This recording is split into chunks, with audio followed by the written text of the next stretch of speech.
नमस्कार। मैं हूं डॉक्टर आकाश गुप्ता, आयुर्वेदिक जनरल फिजिशियन। आपको वेलकम करते हैं अपने चैनल आयु रक्षा दर्पण। आइए आज हम डिस्कस करेंगे विटामिन डी के बारे में। जैसे कि आज हम देखते हैं बहुत लोगों को विटामिन डी की डेफिशिएंसी है।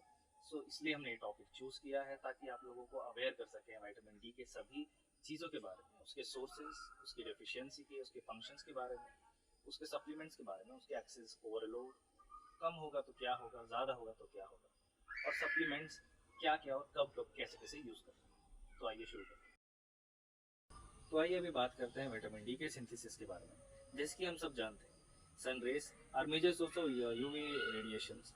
यूवी रेडिएशंस हमारी स्किन में मॉलिक्यूल्स को एक्टिवेट करती है ताकि वो विटामिन डी में कन्वर्ट हो सके। जो एक्टिव फॉर्म, जिसको हम बायोलॉजिकली एक्टिव फॉर्म बोलते हैं, वो हमारी किडनी में प्रोड्यूस होता है लास्ट में, जिसको बोला जाता है 1,2,5 डाईहाइड्रोक्सी कोलेकैल्सिफेरॉल। ये एक एक्टिव फॉर्म होता है विटामिन डी थ्री का। तो ये जानते हैं विटामिन डी के फंक्शंस के बारे में। विटामिन डी इंक्रीज करता है कैल्शियम और फॉस्फेट के एब्जॉर्प्शन को हमारे इंटेस्टाइन से by producing calcium binding proteins in the intestine. दूसरा, मिनरलाइजेशन ऑफ बोन, बोन की मिनरलाइजेशन को बढ़ाता है, बोन को स्ट्रॉन्गर बनाता है इम्यूनिटी के लिए और मसल स्ट्रेंथ के लिए। अगर ये पाथवे और सिंथेसिस प्रॉपर ना हो तो इसकी कारण डेफिशिएंसी भी हो। तो विटामिन डी की डेफिशिएंसी की वजह से दो मेजर डिसऑर्डर्स हैं जो देखने के लिए मिलते हैं। पहला है रिकेट्स, दूसरा है ऑस्ट्रोमेलेशिया। रिकेट्स बच्चों में पाया जाता है और ऑस्ट्रोमेलेशिया किसी भी एज में जिसमें बोन्स का मिनरलाइजेशन प्रॉपर नहीं होता है। उसकी वजह से बोन्स का लूजनिंग, बोन्स का ब्रिटल होना, बोन्स वीक हो जाते हैं और इजीली फ्रैक्चर होने के चांसेस बहुत ज़्यादा बढ़ जाते हैं। तो ये बात करते हैं विटामिन डी के सिम्टम्स के बारे में। अगर विटामिन डी कम हो तो क्या क्या सिम्टम्स आपको देखने के बॉडी में मिलेंगे। एक सबसे महत्वपूर्ण है बोन्स का कमज़ोर होना, जिसकी वजह से बॉडी जॉइंट पेन स्टार्ट हो जाते हैं। दूसरा, टायर्डनेस, बहुत ज़्यादा कमज़ोरी रहना, हेयर फॉल, बहुत ज़्यादा बालों का टूटना, स्ट्रेस, बहुत ज़्यादा गुस्सा आना, स्ट्रेस में रहना, डिप्रेशन और शॉर्ट टर्म मेमोरी लॉस। ये एक मेजर सिम्टम्स है जो कि हम एक विटामिन डी डेफिशिएंट पर्सन में देख सकते हैं।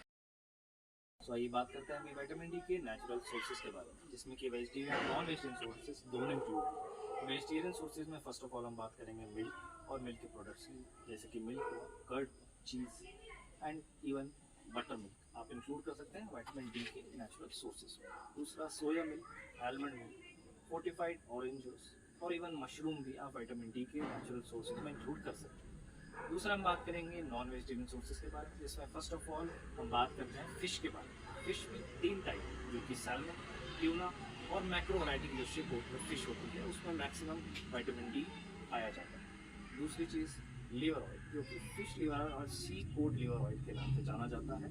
वो रिच होता है ओमेगा 3 फैटी एसिड्स में और विटामिन ए में। तो चलिए अभी बात करते हैं विटामिन डी के सप्लीमेंट्स के बारे में, उनकी डोजेस के बारे में।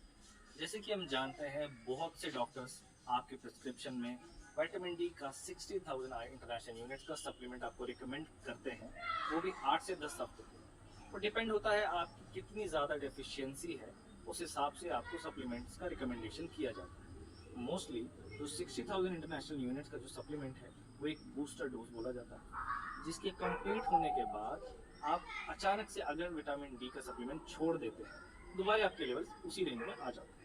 ये गलती ना करें।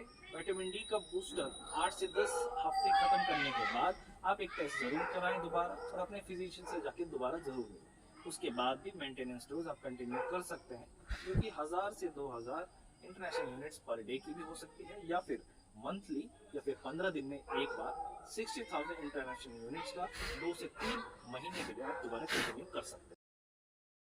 अभी बात करते हैं विटामिन डी सप्लीमेंट्स लेना कैसे। एक मेजर क्वेश्चन है पेशेंट्स की तरफ से हमको बहुत सुनने के लिए मिलता है कि विटामिन डी को पानी के साथ लिया जाए, दूध के साथ लिया जाए, या किसी और चीज़ के साथ लिया जाए। इवन खाने के पहले, खाने के बाद बहुत सारे क्वेश्चंस आपके माइंड में रहेंगे। तो आइए क्लियर करते हैं। विटामिन डी एक फैट सॉल्युबल विटामिन है, जो कि फैट मतलब कि मिल्क या किसी और मिल्क जैसे प्रोडक्ट्स में ही वो सॉल्युबल हो सकता है। कृपया उसको खाना खाने के 10 से 15-20 मिनट बाद ही आप विटामिन डी सप्लीमेंट कंज्यूम करें, खाली पेट और किसी अन्य समय विदाउट मिल्क और विदाउट फूड अगर आप उसको कंज्यूम करेंगे उसका कोई यूज़ नहीं होता है। तो ये लास्टली हम देखते हैं विटामिन डी के ओवरडोज और टॉक्सिसिटी के बारे में। अगर आप विटामिन डी के सप्लीमेंट्स ज़रूरत से ज़्यादा एक्सेसिवली आप कंज्यूम करते हैं तो पेशेंट्स में देखा गया है अन्य बीमारियों का उत्पन्न होना, जैसे कि पॉलीयूरिया, बार बार पेशाब आना, बहुत ज़्यादा प्यास लगना, एक्सेसिव थर्स्ट, डायरिया, बार बार लेटरिन और लेटरिन का पतला हो जाना, और मेजरली रीनल कैल्कुलाई जो कि यूरोलिथियासिस कहा जाता है। आपके किडनी में कैल्शियम की पथरी बन जाती है excessive over use of vitamin D लेने की वजह से। सो फ्रेंड्स, हमेशा आप अगर विटामिन डी या किसी और विटामिन का भी सप्लीमेंटेशन लेना चाहते हैं तो खुद का डॉक्टर कृपया ना बने। अपने फिजिशियन की सलाह के बगैर किसी भी विटामिन का सप्लीमेंटेशन लेना आपके लिए हानिकारक हो सकता है। तो hey friends, thank you so much for watching the video. शायद मैंने आपके सभी विटामिन डी से रिलेटेड डाउट्स क्लियर किए होंगे। आप ये वीडियो अपने सभी फ्रेंड्स को शेयर कर सकते हैं।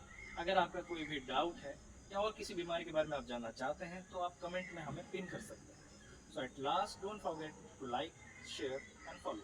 Thank you.